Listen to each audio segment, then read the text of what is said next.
Hello friends, இன்னைக்கு பாயிண்டர்னா என்னன்னு பார்க்க போகிறோம். அதுக்கு முன்னாடி வேரியபிள்னா என்னன்னு தெரிஞ்சுக்கணும். அது நம்ம சேனலில் அப்லோட் பண்ணியிருக்கோம். பார்த்துட்டு வந்து இதை பாருங்கள், ஈஸியாக இருக்கும். What is pointer? பாயிண்டர்னா என்ன? பாயிண்டர்னா ஒரு ஸ்பெஷல் வேரியபிள்.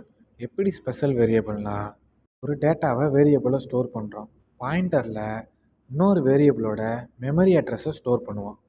அந்த சின்டாக்ஸில் அண்டியை மென்ஷன் பண்ணியிருக்குன்னா அது அட்ரஸ் ஆஃப் வேரியபிளை மென்ஷன் பண்ணுது. ஸ்டார் வந்து வேல்யூ ஆஃப் அட்ரஸை ஆக்சஸ் கொடுக்குது. பாயிண்டரோட சைஸ் எப்படி இருக்குன்னா டிபெண்ட்ஸ் ஆன் சிஸ்டமோட ஆர்கிடெக்சரை பொறுத்து. It's also called an address variable. வாங்க சின்டாக்ஸ் பார்க்கலாம். சின்டாக்ஸில் எப்பயும் போல் டேட்டா டைப் வந்து இன்ட்டு கொடுத்துருவோம். பாயிண்டர் நேம் என்ன அதை கொடுத்துட்டு இன்ட்டுனா டேட்டா டைப் ஆஃப் வேல்யூ. பாயிண்டரோட சிம்பிள் வந்து ஸ்டார். பிடிஆர்ன்றது பாயிண்டரோட variable name. Variable stores value, pointer stores address. இதுக்கு ஒரு எக்ஸாம்பிள் பார்த்துடலாம்.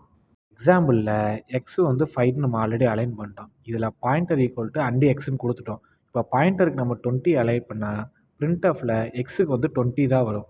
ஏன்னா எக்ஸோட அட்ரஸை ஆல்ரெடி நம்ம பாயிண்டரில் ஸ்டோர் பண்ணிட்டோம். அதனால் பாயிண்டரை யூஸ் பண்ணி நம்ம வேல்யூவை சேஞ்ச் பண்ணிக்கலாம். ஒரிஜினல் வேரியபிளும் சேஞ்ச் ஆகும். தேங்க்யூ.